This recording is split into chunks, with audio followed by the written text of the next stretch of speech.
The realization that debt levels, not only in the US, but around the world, are just mammoth. There's no viable alternative to the dollar and the dollar-based assets other than gold. Why have Asian investors been stickier to sell? Right now, you're seeing an amplified impact from the US investor, but you're also still seeing the price holding up. This is a good environment for the gold market, and you're still seeing interest in Asia. Special coverage from the floor of the World Symposium is brought to you by Palisades Gold. I'm pleased to welcome to the show Joe Cavatoni. He's the Senior Market Strategist for the Americas at the World Gold Council. And Joe's going to be going over what is happening right now with precious metals and ultimately whether or not the end of the momentum is behind us. Welcome back to the show. Or welcome to the show, Joe. I've had David Tate, CEO, on, and I was looking forward to having you on. So welcome to the show. David, it's always a pleasure to be here. I think we've talked in other capacities, but I'm really excited to be on your show with you today. The World Gold Council is authority on all things to do with gold research. We'll also be talking about the ETF flows that the World Gold Council tracks. Let's start with the broad picture overview of what's going on right now with the gold market, tracing around $4,000 as we speak today on the 21st of July, $4,000.88. It's been building a base around $4,000. Why do you think gold has been down consistently ever since the beginning of February after it corrected from $5,500 at its peak? Great place to start and the right question to ask. I think first and foremost, what we saw in January, and I think it's pretty well talked about in the market today, was a bit of a stretch for the gold price. If we were to look at the 5,400 US dollar price that we had seen, that would have put us just about 162% of a price appreciation over the course of about 18 months. Mm-hmm. While we think gold's role is significant and important in portfolio and in investment and in central banks, that was a fast move for the gold market, considering historical movements since it had come off the fix in 1971. So we think it was stretched. We think there was a lot of political, geopolitical rhetoric and motivating factors pushing momentum and speculation in the gold price to that level. And I think we've settled back down at a much more reasonable level coming off of that January high. And actually, as we've seen things develop over the course of this year, we've seen some conditions that have slowed down that speed with which gold accumulation, investment uptake have been pushing the price higher. Specifically, the conflict we're seeing in the Middle East, US and Iran, that's continuing to persist. And it's creating an environment of inflation, which we thought we were moving past. And now that inflationary pressure is in place, Western markets are looking at how they can curtail that, handle that. You're looking at an oil price that's very significant at the pump, not only at the barrel, but at the pump. And actually, that's where we are today, which is rates holding, if not looking likely to be raised. Mm-hmm. And that's slowing down the opportunity cost on the short term for gold. Surely you've been asked this several times throughout the first half of this year, which is why gold has not been moving up on higher geopolitical tensions after the war in Iran broke out. Gold went down, not up. Yeah. David, one of the things I've learned in the 10 years that I've been with the council is that people like easy, simple things to remember about gold. And sometimes we need to ask them to be a little bit more detailed when they think about what's going on. If you hear people go, oh, gold's a safe haven. Oh, gold's going to go up because there's a war. What they need to understand are the consequences of a conflict like you're seeing in the Middle East. You need to understand the repercussions of that conflict. So leading to the war, leading to the invasion, leading to the conflict, you had a condition of gold prices seeing appreciating value. But once the markets can determine the consequences of the conflict, higher oil prices, a shutdown of a third of the oil reserves and supply for the world, emerging market impact, big time, then it starts to basically respond to the conditions that are post the conflict. Yeah, and some of the with conditions, the conflict persisting. You talked about higher interest rates, higher long end of the curve. Can you just explain conceptually why higher interest rates present a headwind to gold? In other words, why bonds present this kind of competition to the gold price? It's a simple case of higher yielding assets that can actually kick a cash flow or attract the dollars that would normally be looking at gold away from the gold market at this point. Simply put, think about a dollar deposit in a money market fund, if it's holding a higher interest rate on the short term, looking at a dollar, looking at gold, you can simply say, I'm going to be in a liquid end of a curve. I'm going to have a higher yielding asset that's paying a coupon. I might just hold off making an investment in gold. I might look at the alternative. And that's what basically plays out. And that is a condition that exists with Western investors predominantly, less so with Eastern investors, but definitely Western investors. And we've been watching the markets being pushed and pulled by Western and Eastern investors. The Western investors taken some money off the table, looked at alternative investments because rates are higher, real rates remain high. Those real rates are attractive on the short term to those Western investors. And with that money coming out, we're not going into gold.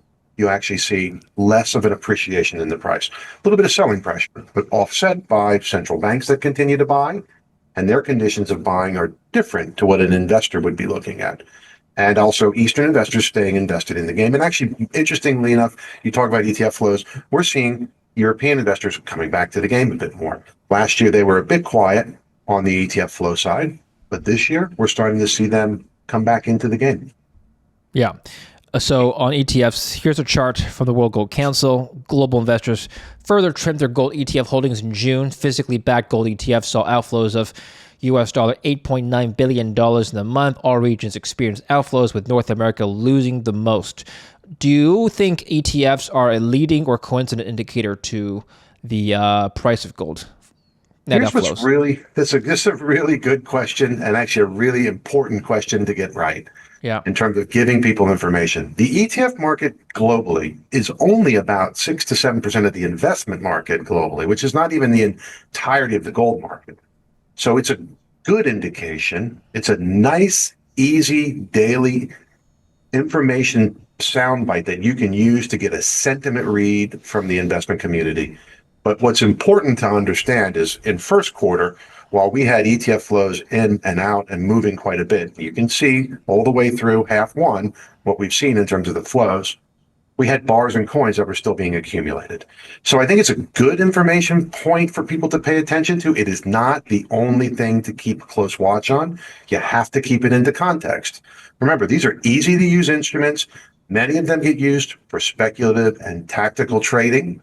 So sometimes they might be showing shorter behavioral patterns out of people who are trading on that short momentum. And actually, it's a good indication, but it's not the complete picture. You have to watch all forms of investment, central bank flows, what's happening in jewelry, and even keeping a close watch on that 10% that still persists in the world of demand for gold in the form of technology. One thing I've learned from talking to countless investors over the years is that people spend a lot of time searching for certainty, the perfect signal, the perfect entry point, the perfect moment to act. But markets rarely work that way. In fact, many of the smartest investors I've interviewed weren't successful because they waited for certainty or the perfect entry point. They were successful because they acted when they had conviction. And that's especially true when it comes to something like gold. Many people have followed the gold story for years. They understand the macroeconomic backdrop. They see why central banks continue to accumulate gold, and they understand the concerns surrounding government debt, deficits, and currency debasement. But understanding an investment thesis and actually positioning for it are two very different things. Today, more investors are deciding to take a closer look. Some are purchasing gold directly. Others are moving a portion of an IRA or a 401k into a gold IRA. That's why today I partner with Augusta Precious Metals. What I appreciate about Augusta is their commitment to education. They explain how their process works, answer your questions, and help you evaluate whether or not precious metals make sense for your particular set of goals and situations. No pressure, no hard sell, just information so you can make an informed decision. So if you'd like to learn more, visit lintrustsgold.com, link down below in the description, or scan the QR code here. Or text LIN, L-I-N, to 35052 to receive Augusta's free information guide. Have you seen scenarios in which ETF demand has picked up when the gold price fell? In other words, investors started buying on the dip, and that actually presents...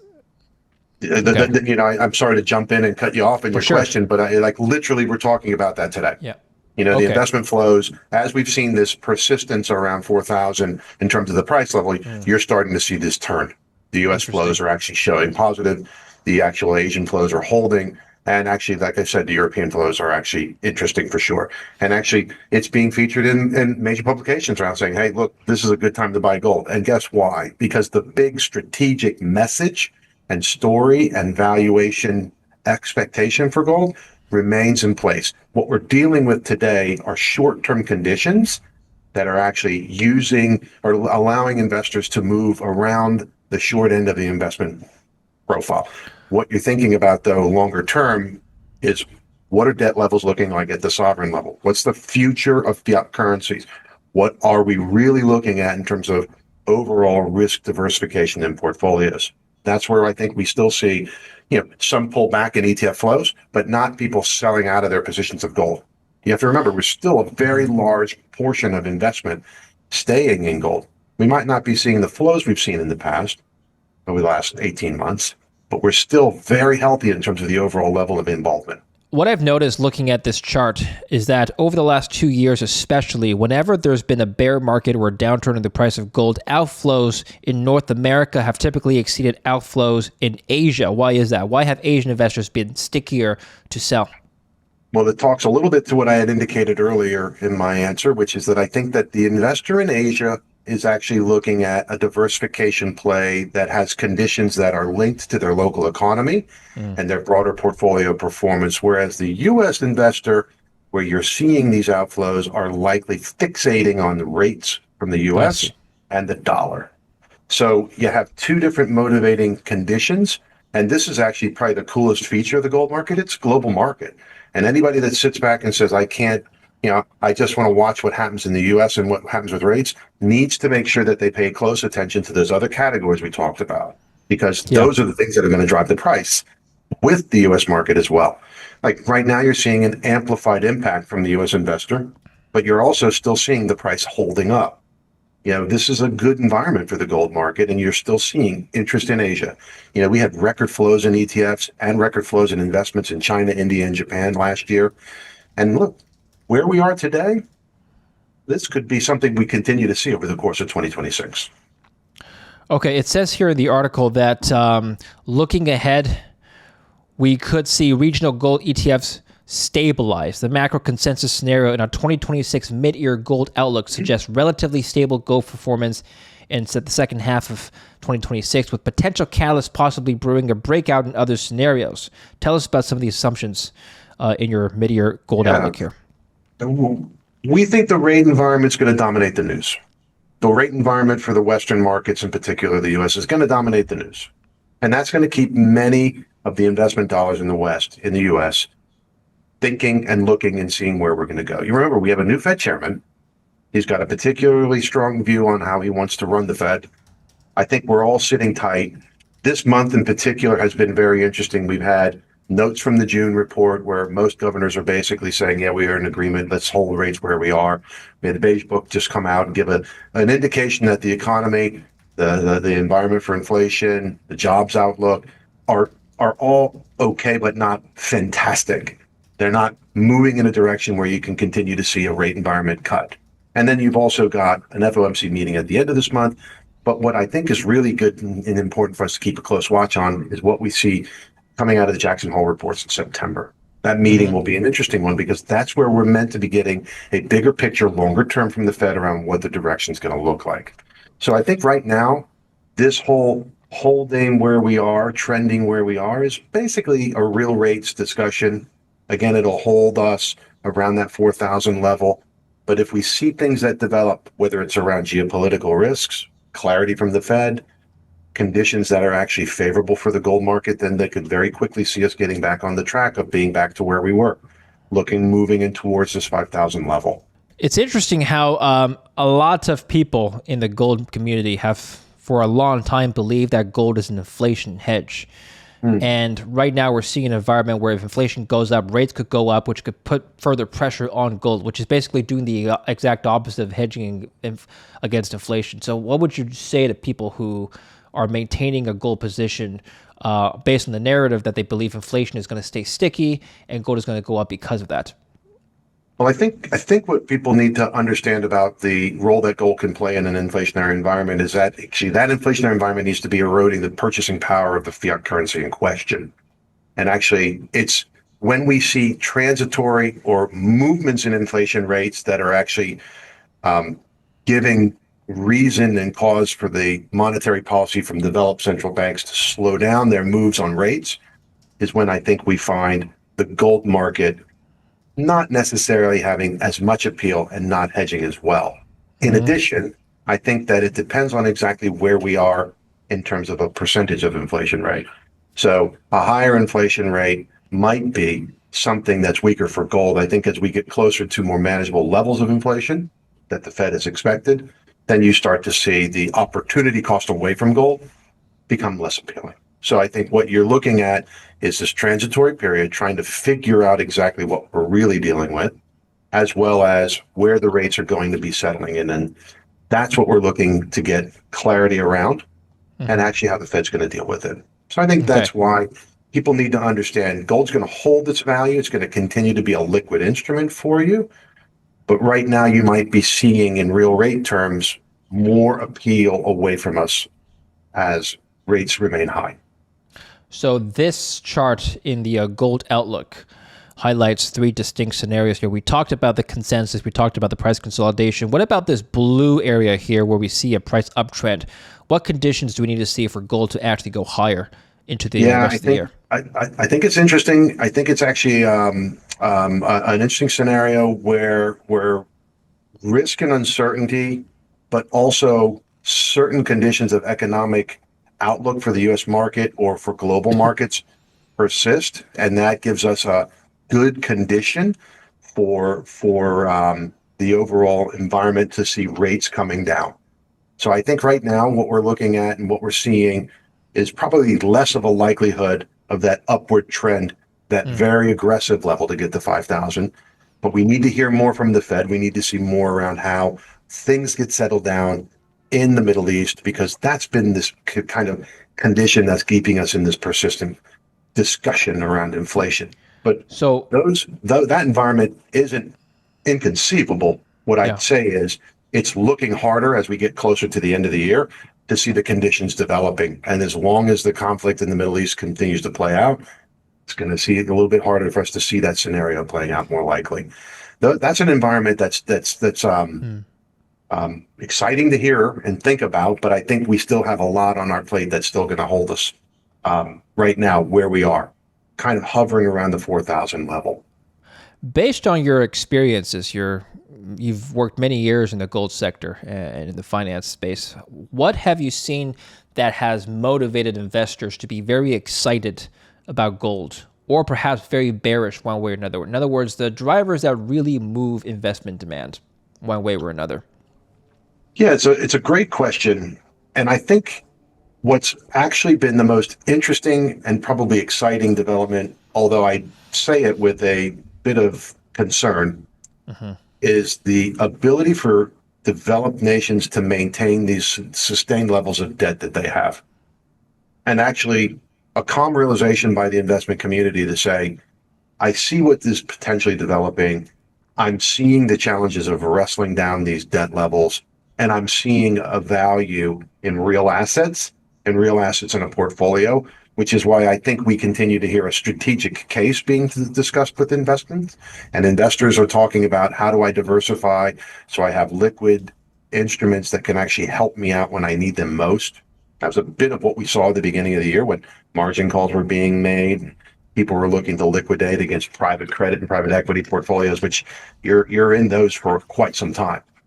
But I think it's Yeah. that condition of understanding, and actually, it's actually something structurally I think that shifted is the realization that debt levels, not only in the U.S. but around the world, are just mammoth, and I think that they have no clear answer on how they're going to be dealt with unless you can look at how you can manage a fiat currency. And I'd say to you that right now, that's probably the biggest thing that's been interesting. And I think it continues to be the discussion topic around what can I hold that will hold its value when we've got these debt levels that are eroding the value of fiat currency.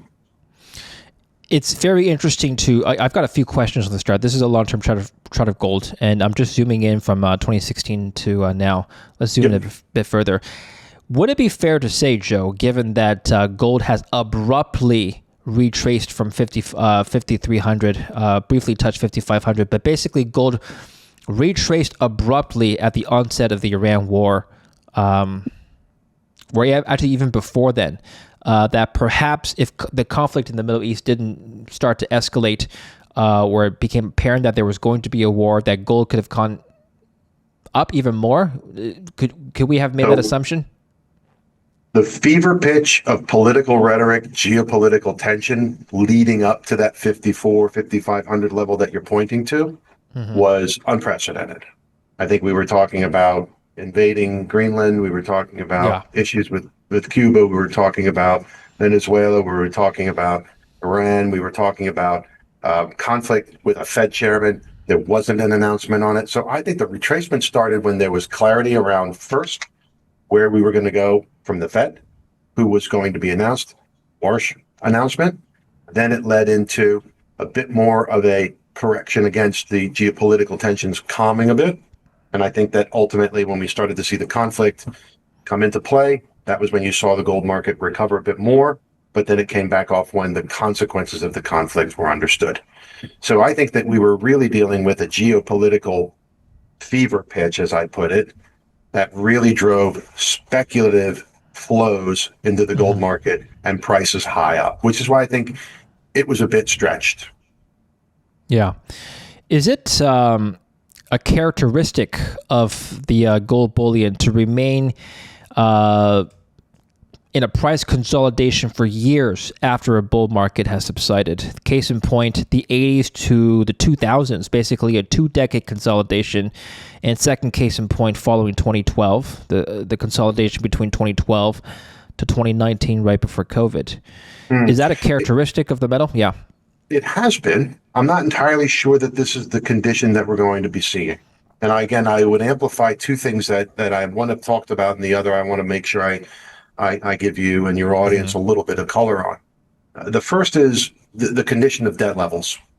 I think we're at a level that we've never seen before. So figuring out how that is going to be dealt with is just not done. And I think that that's actually different to what we've seen in the past. Second, I think when you think about reserve assets being held by global central banks, whether it's developing or emerging market central banks, you're talking about limited selection, limited choice, and a shift that I think has actually been material. And it's been a near 15-year run on this since the global financial crisis that we've been seeing central banks adding to their reserves. There's no viable alternative to the dollar and the dollar-based assets that's large enough, liquid enough, and confidence in that asset that can actually serve the needs to complement a dollar reserve asset other than gold. Gold's the asset of choice. And I think that those conditions and those buying behaviors from central banks will continue to help bring us probably to a condition that won't be flatlining for 10, 20 years. It'll actually continue to be something we see where the price is appreciating over the next 5 years. Final question. Do you expect, or can we anticipate that the demographics of investors holding gold can change in the following decades? And if so, how? You know, this is a really good question, David, and I actually think it's happening as we speak. So one of the big things that we've seen over the last 3 years has been the development of financial instruments giving representation and ownership of gold in markets like China, which have historically, again, this is reminding people, just because China and India have been large jewelry markets doesn't mean they aren't developing more in the conditions of like financial assets, financial performance, financial portfolios. We've been seeing this change in Asia, particularly, and I think it's really exciting to see it happen. You know, the Hong Kong government, when the Chinese government have announced that they are looking to make Hong Kong a hub for trading physical gold to complement what takes place in the OTC market in London. That's how significant it is. It's significant in the context of saying we want central banks and investors and financial instruments to be developed around that as well. Now, in addition to that, I think you're looking at people who are seeing gold different than they may have in the past, whether it's in the form of an investment to diversify our real asset portfolio, or even looking at it and saying, how can we digitize it and bring it into the modern era and use it more like money, more like a reserve asset locally, for example, at a state level in the US, or in my pocket as a means of actually transacting. So I think that the demographic shift in Asia is big. And I think that you're going to see modernization of ways to get access to gold. And we're working on a lot of those programming type of ideas. And I think that that's going to be what we're going to continue to hear over the next 5 years. Excellent. Thank you so much, Joe. Where can we follow your work and follow the World Gold Council? You can get all your information at gold.org, and you can actually subscribe to Unearth, which is my podcast. And actually, I'd love it for people to check out what we do. We bring insights into the gold market on a global basis, and subscribe to our research, because we're pretty unique in terms of what we bring in and the insights we share with you. Great. Thank you. Please do follow the World Gold Council, link down below. And thank you for your time, Joe, speaking at SIN. Thank you for having me. Thank you for watching. Please do subscribe and like this video.